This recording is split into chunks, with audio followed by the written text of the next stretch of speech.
മലബാറിലെ ഫേമസ് വിഭവമായ മുട്ടമാലയും പിഞ്ഞാണത്തപ്പവുമാണ് ഇന്ന് ഞാൻ ഉണ്ടാക്കുന്നത്. കണ്ണൂർ ഭാഗത്തൊക്കെ പാർട്ടികളിൽ ഒഴിച്ചുകൂടാൻ പറ്റാത്തൊരു സ്വീറ്റ്സാണിത്. ഉണ്ടാക്കാൻ വളരെ എളുപ്പമാണ്. നമുക്കൊരു 10-15 മിനിറ്റ് കൊണ്ട് തന്നെ ഇത് ഉണ്ടാക്കിയെടുക്കാം. ഇതെങ്ങനെയാണ് ഉണ്ടാക്കുന്നതെന്ന് നോക്കാം. മുട്ടമാല ഉണ്ടാക്കാൻ വേണ്ടിയിട്ട് ഞാൻ എടുത്തിരിക്കുന്നത് 10 നാടൻ മുട്ടയാണ്. നാടൻ മുട്ടയാണ് മുട്ടമാല ഉണ്ടാക്കാൻ നല്ലത്. അല്ലെങ്കിൽ ലഗോൺ കോഴിയുടെ മുട്ട പകുതിയും നാടൻ മുട്ട പകുതിയായിട്ടും എടുത്തിട്ടുണ്ടാക്കാം. അതല്ലെങ്കിൽ താറാവ് മുട്ട എടുത്തിട്ടുണ്ടാക്കുകയാണെങ്കിലും വളരെ നല്ല മുട്ടമാല നമുക്ക് കിട്ടും. പക്ഷേ എന്താ പ്രശ്നം എന്ന് വെച്ചാൽ താറാമുട്ടയ്ക്ക് ഒരു വല്ലാത്ത സ്മെല്ലാണ്.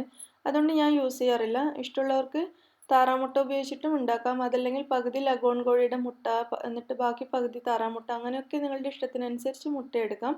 പക്ഷേ ലഗോൺ കോഴിയുടെ മുട്ട മാത്രമായിട്ട് മുട്ടമാല ഉണ്ടാക്കരുത്. മുട്ടമാല ഒരു വാടിയ പോലെ ഉണ്ടാവും. ഇനി നമുക്ക് മുട്ടയുടെ വെള്ളയും മഞ്ഞയും വേർതിരിച്ചെടുക്കാം. ഇതുപോലെ മുട്ട ഒന്ന് പൊട്ടിച്ചതിന് ശേഷം ഇതിൻ്റെ വെള്ള ഒരു ബൗളിലേക്ക് ഇടാം. എന്നിട്ട് ഇതിൽ കിടക്കുന്ന മഞ്ഞ നമ്മുടെ വിരലുകളുടെ മുകളിലേക്ക് ഇട്ട് കൊടുക്കുക. അങ്ങനെ ആകുമ്പോൾ നമ്മുടെ വിരലിൻ്റെ ഇടയിൽ കൂടെ ബാക്കി കിടക്കുന്ന വെള്ളയൊക്കെ അങ്ങ് താഴെ ബൗളിലേക്ക് പോയിക്കോളും. മഞ്ഞ മാത്രമായിട്ട് നമുക്ക് കിട്ടും. വളരെ എളുപ്പമാണ് ഇതുപോലെ മഞ്ഞ വേർതിരിച്ചെടുക്കാൻ. ഈ മഞ്ഞയിനെ നമുക്ക് മറ്റൊരു ബൗളിലേക്ക് ഇടാം.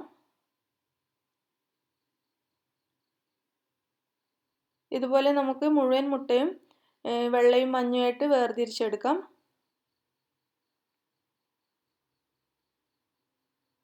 വിരലിൻ്റെ മേലെ തന്നെ ഇടുക. അതാകുമ്പോൾ വിരലിൻ്റെ ഇടയിൽ കൂടെ വെള്ള മുഴുവനായിട്ട് അങ്ങ് താഴേക്ക് പോയിക്കോളും. ഈ മഞ്ഞയും നമുക്ക് മറ്റേ ബൗളിലേക്ക് ഇടാം. ഇതുപോലെ ചെയ്യാൻ ബുദ്ധിമുട്ടുള്ളവർക്ക് മറ്റൊരു വഴിയുണ്ട്. ഇതുപോലൊരു ചെറിയ ബൗൾ എടുക്കുക. എന്നിട്ട് അതിലേക്ക് മുട്ട പൊട്ടിച്ചൊഴിക്കാം.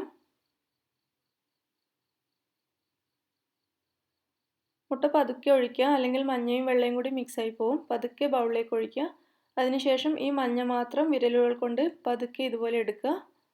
പതുക്കെ എടുക്കണം, അതല്ലെങ്കിൽ മഞ്ഞ പൊട്ടിയിട്ട് വെള്ളയുടെ കൂടെ മിക്സായി പോവും. പതുക്കെ എടുത്തിട്ട് മറ്റേ ബൗളിലേക്ക് ഇട്ട് കൊടുക്കാം.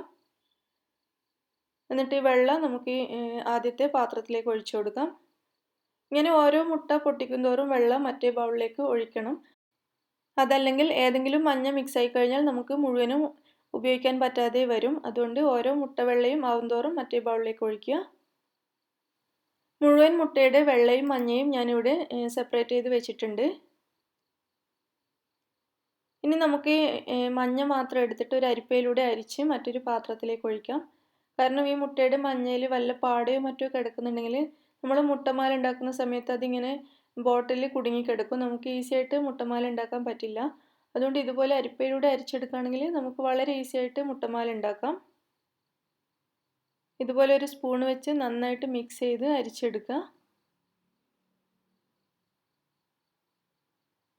ഇതിൻ്റെ ബാക്ക് സൈഡിലും ഇതുപോലെ മുട്ട ഒട്ടിക്കിടക്കുന്നുണ്ടാവും. അതൊക്കെ സ്പൂൺ വെച്ചിട്ട് ഈ ബൗളിലേക്ക് എടുക്കുക. ഞാൻ മുട്ടമാല ഉണ്ടാക്കുന്നത് ഈ സോസ് ഒഴിച്ച് വെക്കുന്ന ഈ ബോട്ടിലാണ്. ഇത് സോസ് ഒഴിച്ച് വെക്കാനുള്ളതാണ്. ഞാനിത് വാങ്ങിയിട്ട് ഇതിൻ്റെ അറ്റം കട്ട് ചെയ്തിട്ട് മുട്ടമാല ഉണ്ടാക്കാൻ വേണ്ടിയിട്ട് യൂസ് ചെയ്യാണ്. വളരെ എളുപ്പമാണ് ഇങ്ങനെ ഒരു പാത്രം ഉണ്ടെങ്കിൽ. അതല്ലെങ്കിൽ സാധാരണ വാട്ടർ ബോട്ടിലോ മറ്റോ എടുത്തിട്ട് അതിന് ഇതുപോലെ 3-4 ഹോൾ ഇട്ട് കൊടുത്താൽ മതി. അങ്ങനെയും ഈസി ആയിട്ട് ഉണ്ടാക്കാം. ഈ മുട്ടയുടെ മഞ്ഞ മുഴുവനും നമുക്ക് ഈ ബോട്ടിലേക്ക് ഒഴിച്ചു കൊടുക്കാം. ഈ മഞ്ഞയിലേക്ക് ഒന്നും ചേർക്കണ്ട, വെറും മഞ്ഞ മാത്രമായിട്ടാണ് നമ്മൾ മുട്ടമാല ഉണ്ടാക്കുന്നത്. നമുക്കിതിൻ്റെ മൂടിയിട്ട് കൊടുക്കാം. ഇനി നമുക്ക് മുട്ടമാല ഉണ്ടാക്കാൻ തുടങ്ങാം. അതിന് വേണ്ടിയിട്ട് ഞാനൊരു ഫ്രൈങ് പാൻ അടുപ്പത്ത് വെച്ചിട്ടുണ്ട്. ഇതിലേക്ക് 1 കപ്പ് പഞ്ചസാര ചേർക്കാം. ഇനി പഞ്ചസാരയിലേക്ക് നമുക്ക് 1.5 കപ്പ് വെള്ളം കൂടി ചേർക്കാം. മുട്ടമാല ഉണ്ടാക്കാൻ വേണ്ടിയിട്ട് എപ്പോഴും ഇതുപോലെ പരന്ന അല്പം വീതിയുള്ള പാത്രം തന്നെ എടുക്കുക. ഇതിന് ഹൈറ്റ് ഉണ്ടാവാൻ പാടില്ല. അങ്ങനെയാകുമ്പോൾ നമ്മൾ മുട്ടമാല ഉണ്ടാക്കുന്ന സമയത്ത് നമ്മുടെ കൈയൊക്കെ ഈ പാത്രത്തിൻ്റെ സൈഡിൽ തട്ടിയിട്ട് കൈ പൊള്ളാൻ ചാൻസ് ഉണ്ട്. അതുകൊണ്ട് കൂടുതൽ ഹൈറ്റ് ഇല്ലാതെ ഇതുപോലെ പരന്ന ഒരു പാത്രം തന്നെ എടുക്കാൻ ശ്രദ്ധിക്കുക. പഞ്ചസാരയും വെള്ളം കൂടി നമുക്ക് നന്നായിട്ട് തിളപ്പിച്ചെടുക്കാം. ഇതിവിടെ തിളക്കാൻ തുടങ്ങിയിട്ടുണ്ട്.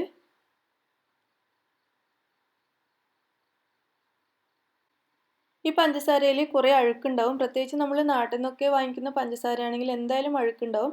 ഇത് കളയാൻ വേണ്ടിയിട്ട് നമ്മൾ നേരത്തെ എടുത്തു വെച്ച മുട്ടയുടെ വെള്ളയിൽ നിന്നും 1 ടേബിൾ സ്പൂൺ മുട്ടവെള്ള ഈ പഞ്ചസാര പാനിയിലേക്ക് ഒഴിച്ചു കൊടുക്കുക. എന്നിട്ട് നന്നായിട്ടൊന്ന് തിളപ്പിച്ചെടുക്കുക. നന്നായിട്ട് തിളച്ച് വരുന്ന സമയത്ത് ഈ മുട്ടവെള്ളം ഇങ്ങനെ പൊങ്ങിക്കിടക്കും. അപ്പോൾ നമുക്കിതൊന്ന് കോരി മാറ്റാം. നമ്മൾ ആദ്യം കോരിയെടുക്കുന്ന മുട്ടവെള്ളയിൽ അഴുക്കൊന്നും കാണില്ല. ഇതുപോലെ ഒരു 4-5 പ്രാവശ്യം മുട്ടവെള്ളം ഇങ്ങനെ പൊങ്ങി വരും. ഒരു പ്രാവശ്യം മാത്രമേ ചേർക്കുന്നുള്ളൂ, പക്ഷെ തിളക്കും തോറും മുട്ടവെള്ളം ഇങ്ങനെ മുകളിലേക്ക് പൊങ്ങി വരും. ഒരു പ്രാവശ്യം കോരിയെടുത്തതിന് ശേഷം വീണ്ടും നന്നായിട്ട് തിളപ്പിക്കുക. അപ്പോൾ വീണ്ടും ഇതിങ്ങനെ പൊങ്ങി വരുന്നത് കാണാൻ പറ്റും. അപ്പോൾ രണ്ടാമത്തെ പ്രാവശ്യമൊക്കെ ആകുമ്പോഴേക്കും ഇതിൽ നന്നായിട്ട് നമുക്ക് അഴുക്ക് കാണാൻ പറ്റും. മുട്ടവെള്ളയുടെ കളറ് മാറിയിട്ടുണ്ടാവും. വെള്ള കളറ് പോയിട്ടൊരു ചെറിയൊരു യെല്ലോ കളർ പോലെ കാണാൻ പറ്റും. നിങ്ങൾക്കിപ്പോൾ കാണാൻ പറ്റുന്നുണ്ടാവും. പഞ്ചസാരയിൽ അഴുക്കുള്ളത് കൊണ്ടാണ് ഇങ്ങനെ ആവുന്നത്. അഴുക്കില്ലാത്ത പഞ്ചസാരയാണെങ്കിൽ ഇതുപോലെ ഉണ്ടാവില്ല. മുട്ടവെള്ള നല്ല വെളുത്തിട്ട് തന്നെ ഇരിക്കും. ഒരു 4-5 പ്രാവശ്യമെങ്കിലും ഇതുപോലെ ഈ മുട്ടവെള്ള പൊങ്ങി വരുന്തോറും കോരി മാറ്റുക. അപ്പോഴേക്കും പഞ്ചസാരപ്പാനി നല്ല ക്ലിയർ ആയിട്ടുണ്ടാവും. മുട്ടവെള്ള ഒറ്റൊരു പ്രാവശ്യം 1 ടേബിൾ സ്പൂൺ മാത്രം ചേർത്താൽ മതി. ആ ഒരു സ്പൂൺ കൊണ്ട് തന്നെ ഇത്രയും ഒരു 4-5 പ്രാവശ്യം നമുക്കിതുപോലെ അഴുക്ക് കളഞ്ഞെടുക്കാൻ സാധിക്കും. പഞ്ചസാരയുടെ അഴുക്കൊക്കെ പോയി പഞ്ചസാരപ്പാനി ഇപ്പോൾ നല്ല ക്ലിയറായി വന്നിട്ടുണ്ട്. ഇനി ശ്രദ്ധിക്കേണ്ട കാര്യം, പഞ്ചസാരപ്പാനി നമ്മൾ കയ്യിലൊന്ന് തൊട്ട് നോക്കുമ്പോൾ ഇതൊരു ഒട്ടിപ്പിടിക്കുന്ന പാകത്തിലായിട്ട് വരണം. ആ സമയത്ത് മാത്രമേ മുട്ടമാല ഉണ്ടാക്കാവൂ. അതല്ലെങ്കിൽ മുട്ടമാല ഉണ്ടാക്കിയാൽ ഒരു വാടിയതുപോലെ ഉണ്ടാവും. അതുകൊണ്ട് കയ്യിലൊന്ന് തൊട്ട് നോക്കിയിട്ട് ഒരു ഒട്ടിപ്പിടിക്കുന്ന പരുവായി കഴിഞ്ഞാൽ മുട്ടമാല ഉണ്ടാക്കാൻ തുടങ്ങാം.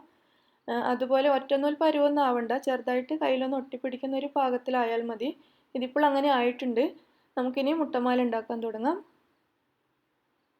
ഇതുപോലെ നീളത്തിൽ വലിച്ചു കൊടുക്കുക. നമ്മൾ വലിക്കുന്ന സമയത്ത് ഇത് മുറിഞ്ഞ് പോവാതെ മാല പോലെ നീളത്തിൽ തന്നെ വലിക്കുക. അങ്ങനെയാണെങ്കിൽ മുട്ടമാല നല്ല ഭംഗി ഉണ്ടാവുള്ളൂ. അതുപോലെ ഇങ്ങനെ മേലെയായിട്ട് ഒഴിക്കരുത്, ഒന്നിൻ്റെ മുകളിൽ ഒന്നായിട്ട് ഒഴിക്കരുത്. ഒഴിഞ്ഞ സ്ഥലം നോക്കിയിട്ട് ദൂരെയായിട്ട് ഒഴിച്ചു കൊടുക്കുക. പഞ്ചസാരപ്പാനി ഇതുപോലെ നല്ല പതഞ്ഞ് പൊങ്ങി വരുന്ന സമയത്ത് മാത്രമേ മുട്ടമാല ഉണ്ടാക്കാനും പാടുള്ളൂ. മുട്ടമാല ഇവിടെ ഒഴിച്ച് കഴിഞ്ഞിട്ടുണ്ട്. ഇനി ഇതൊരു അരമിനിറ്റ് വരെ നമ്മൾ സ്പൂൺ കൊണ്ട് ഒന്നും തന്നെ തൊടാനേ പാടില്ല, അനക്കാതെ വെക്കുക. അരമിനിറ്റ് കഴിഞ്ഞിട്ട് നമുക്ക് ചെറുതായിട്ടൊന്ന് ഇളക്കി കൊടുക്കാം. അത്ര വരെ ഇതൊന്ന് നന്നായിട്ട് വേവാൻ വേണ്ടി അനക്കാതെ വെക്കുക. ഒരു അരമിനിറ്റ് കഴിയുമ്പോൾ ഇതുപോലെ പതുക്കെ ഒന്ന് ഇളക്കി കൊടുക്കാം. ഇതിപ്പോൾ നിങ്ങൾക്ക് കാണുമ്പോൾ ഇതൊക്കെ ഒരു കൂട്ടിയിട്ട പോലെയാണ് ഉണ്ടാവുക. പക്ഷെ നമ്മളിത് വെന്ത് കഴിഞ്ഞ് പ്ലേറ്റിലാക്കി കഴിയുമ്പോൾ ഇത് നല്ല നൂല് പോലെ ഉണ്ടാവും, നല്ല വടി പോലെ നിൽക്കും. പ്രത്യേകിച്ച് നാടൻ മുട്ട ആയതുകൊണ്ട് ഒട്ടും വാടിയതുപോലെ ഉണ്ടാവില്ല, നല്ല ക്രിസ്പി ആയിട്ടുള്ളൊരു മുട്ടമാലയായിരിക്കും. ചെറുതായിട്ട് ഇതുപോലെ ഒന്ന് ഇളക്കി കൊടുക്കുക. എന്നിട്ട് നന്നായിട്ട് ഒന്നുകൂടി വേവുന്നത് വരെ വെയിറ്റ് ചെയ്യാം. ഒരു 2 മിനിറ്റ് മതിയാവും മുട്ടമാല വെന്ത് കിട്ടാൻ.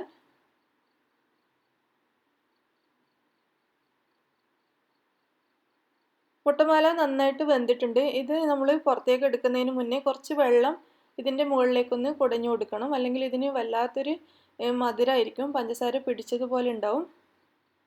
ഒരു 2-3 ടേബിൾ സ്പൂൺ വെള്ളം ഒന്ന് കുടഞ്ഞു കൊടുത്തതിന് ശേഷം നമുക്കിത് പ്ലേറ്റിലേക്ക് മാറ്റാം.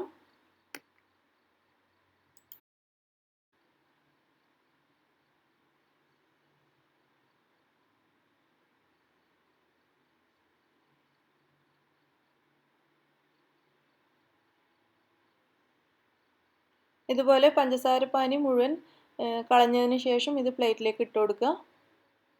ഇതുപോലെ നമുക്ക് മുഴുവൻ മുട്ടമാലയും ഉണ്ടാക്കാം.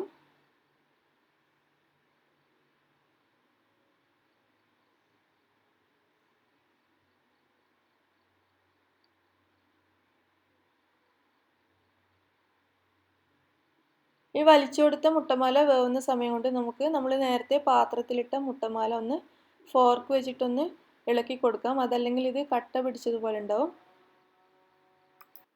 നിങ്ങൾക്ക് കാണാൻ പറ്റുന്നുണ്ടാവും, നല്ല നൂല് പോലെയാണ് ഇത് ഇരിക്കുന്നത്. ചെറിയ ഹോൾസ് ഉള്ള ബോട്ടിൽ കൂടി ഒഴിച്ചതുകൊണ്ടാണ് ഇതുപോലെ നല്ല നൂല് പോലെ കിട്ടിയിരിക്കുന്നത്. അതുകൊണ്ട് നമ്മൾ ബോട്ടിലിന് അഥവാ ഹോൾ ഉണ്ടാക്കിയിട്ടാണ് ഇതുണ്ടാക്കുന്നതെങ്കിൽ ചെറിയ ഹോൾ ഇട്ട് കൊടുക്കുക. അതാകുമ്പോൾ നല്ല നൂല് പോലെയുള്ള മുട്ടമാല കിട്ടും. ഇതുപോലെ മുട്ടമാല ഒന്ന് ഇളക്കിയിട്ട് കൊടുക്കാം. രണ്ടാമത്തെ മുട്ടമാലയും ഇവിടെ റെഡി ആയിട്ടുണ്ട്. ഇത് നമുക്ക് വെള്ളം കുടഞ്ഞിട്ട് പ്ലേറ്റിലേക്ക് മാറ്റാം.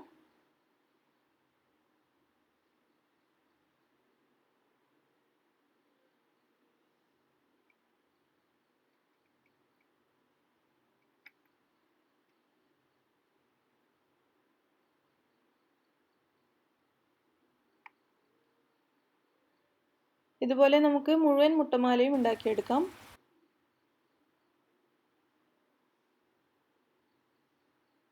മുട്ടമാല മുഴുവൻ ഞാനിവിടെ ഉണ്ടാക്കിയെടുത്തിട്ടുണ്ട്. നല്ല ഭംഗിയുള്ള നല്ല നൂല് പോലുള്ള മുട്ടമാലയാണ്.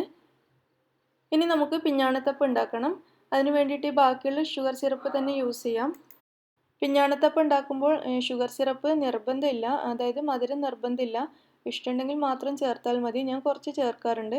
നമുക്ക് ഷുഗർ സിറപ്പ് ഒരു ഗ്ലാസ്സിലേക്ക് ഒന്ന് അരിച്ചെടുക്കാം. ഇതിൽ മുട്ടമാലയുടെ കുറേ പൊടിയൊക്കെ ഉണ്ടാവും, അതൊന്ന് അരിച്ചെടുക്കാം. ഇതിപ്പോൾ ഇത്ര മാത്രമേ കിട്ടിയിട്ടുള്ളൂ, ഒരു 3-4 ടേബിൾ സ്പൂൺ മാത്രമേ ഉണ്ടാവുള്ളൂ. നമ്മൾ നേരത്തെ എടുത്തു വെച്ച മുട്ടയുടെ വെള്ളയാണിത്. ഇതിലേക്ക് 4 ടേബിൾ സ്പൂൺ പാൽപ്പൊടി ഞാൻ ചേർക്കുന്നുണ്ട്. പാൽപ്പൊടിയും മുട്ടവെള്ളയും കൂടി നന്നായിട്ട് യോജിപ്പിക്കുക. ഇനി നമ്മൾ എടുത്തു വെച്ച ഷുഗർ സിറപ്പ് ഇതിലേക്ക് ചേർത്ത് കൊടുക്കാം. ഷുഗർ സിറപ്പ് നല്ല കട്ടിയായിട്ടാണ് ഇരിക്കുന്നത്, ഒരു കട്ട പിടിച്ചതുപോലെ ഉണ്ട്. നമ്മൾ മുട്ടമാല ഉണ്ടാക്കി കഴിയുമ്പോഴേക്കും അതിലെ വെള്ളമൊക്കെ വറ്റി വറ്റി കട്ടയായതാണ്. ഷുഗർ സിറപ്പും കൂടി ചേർത്ത് നന്നായിട്ട് മിക്സ് ചെയ്തതിന് ശേഷം നമുക്കിത് സ്റ്റീം ചെയ്യാൻ വേണ്ടിയിട്ട് ഒരു സ്റ്റീൽ പാത്രത്തിലേക്ക് ഒഴിച്ചു കൊടുക്കുക. അതല്ലെങ്കിൽ കേക്ക് ബേക്ക് ചെയ്യുന്ന ഏതെങ്കിലും പാത്രത്തിലോ മറ്റോ ഒഴിച്ചാലും മതി. അല്ലെങ്കിൽ ഇതുപോലെ സ്റ്റീലിൻ്റെ ഇങ്ങനെ ഒരു അല്പം കുഴിയുള്ള ഒരു പ്ലേറ്റിലേക്ക് ഒഴിച്ചു കൊടുക്കാം. അതല്ലെങ്കിൽ കിണ്ണത്തിൽ ഒഴിച്ചാലും മതി, എങ്ങനെയായാലും കുഴപ്പമില്ല. ഇത് നമുക്കിനി സ്റ്റീം ചെയ്തെടുക്കാം. ഞാൻ അതിന് വേണ്ടിയിട്ട് ഒരു സ്റ്റീമറിൽ വെള്ളം തിളപ്പിക്കാൻ വെച്ചിട്ടുണ്ടായിരുന്നു. ഇത് തിളച്ച് തുടങ്ങിയിട്ടുണ്ട്. ഈ മുട്ടവെള്ളയുടെ മിക്സ് നമുക്കിതിൻ്റെ ഉള്ളിലേക്ക് വെച്ച് കൊടുക്കാം. എന്നിട്ടൊരു അലൂമിനിയം ഫോയിൽ ഉപയോഗിച്ചിട്ട് ഇതൊന്ന് കവർ ചെയ്ത് കൊടുക്കാം. അല്ലെങ്കിൽ ഇതിൻ്റെ വെള്ളം ഇങ്ങനെ ആവിയായിട്ട് വരുന്ന സമയത്ത് ആ ആവിയൊക്കെ ഇതിൽ ഇറങ്ങി ഇതിൽ വെള്ളം കയറിയതുപോലെ ഉണ്ടാവും. ഇതുപോലെ ഒന്ന് കവർ ചെയ്ത് കൊടുക്കുകയാണെങ്കിൽ ഇതിൽ വെള്ളം കയറില്ല, അതിന് വേണ്ടിയിട്ടാണ് കവർ ചെയ്യുന്നത്. ഇനി നമുക്കിത് അടച്ചു വെച്ചിട്ട് സ്റ്റീം ചെയ്തെടുക്കാം. ഒരു 15 മിനിറ്റ് മതിയാവും, അപ്പോഴേക്കന്നെ പിഞ്ഞാണത്തപ്പം റെഡിയാവും. 15 മിനിറ്റ് ഒരു മീഡിയം ഫ്ലെയിമിൽ വെച്ചിട്ട് ഉണ്ടാക്കിയാൽ മതി.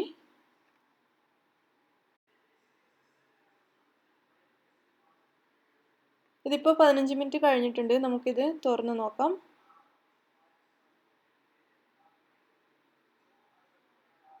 പിഞ്ഞാണത്തപ്പം നന്നായിട്ട് വെന്തിട്ടുണ്ട്. നമുക്കിത് അടുപ്പത്തുനിന്ന് മാറ്റിയിട്ട് തണുക്കാൻ വേണ്ടി വെക്കാം.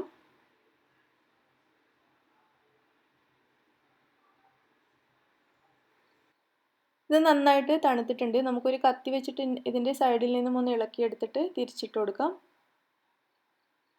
ഇനി ഇത് നമുക്ക് ഇഷ്ടമുള്ള ഷേപ്പിൽ കട്ട് ചെയ്തെടുക്കാം. ഞാനിവിടെ സ്ക്വയർ ആയിട്ടാണ് കട്ട് ചെയ്യുന്നത്. സ്ക്വയർ ടൈപ്പിലുള്ള ക്യൂബ്സ് ആയിട്ട് കട്ട് ചെയ്തിട്ടാണുള്ളത്. ഇത് ഈ മുട്ടമാലയുടെ നടുവിലായിട്ടോ അല്ലെങ്കിൽ നിങ്ങൾക്ക് ഇഷ്ടമുള്ളതുപോലെ നിങ്ങളുടെ ഇഷ്ടത്തിനനുസരിച്ച് വെച്ച് കൊടുക്കുക. ഞാനിതിങ്ങനെ നടുവിലായിട്ട് വെച്ച് കൊടുക്കുകയാണ്. അങ്ങനെ വളരെ ടേസ്റ്റി ആയിട്ടുള്ള മുട്ടമാലയും പിഞ്ഞാണത്തപ്പവും ഇവിടെ റെഡിയായി കഴിഞ്ഞു. നല്ല നൂല് പോലെ ഇരിക്കുന്ന മുട്ടമാല ആയതുകൊണ്ട് പാർട്ടികളിലൊക്കെ വിളമ്പിക്കഴിഞ്ഞാൽ നല്ല ഭംഗിയായിരിക്കും കാണാൻ. ഞാൻ ഉപയോഗിച്ചതുപോലെ ഒരു സോസിൻ്റെ ബോട്ടിലോ അതല്ലെങ്കിൽ വാട്ടർ ബോട്ടിലിന് ചെറിയ ഹോൾ ഇട്ടിട്ടോ ഉണ്ടാക്കുകയാണെങ്കിൽ ഇതുപോലെ നല്ല നൂല് പോലെ നമുക്ക് കിട്ടും.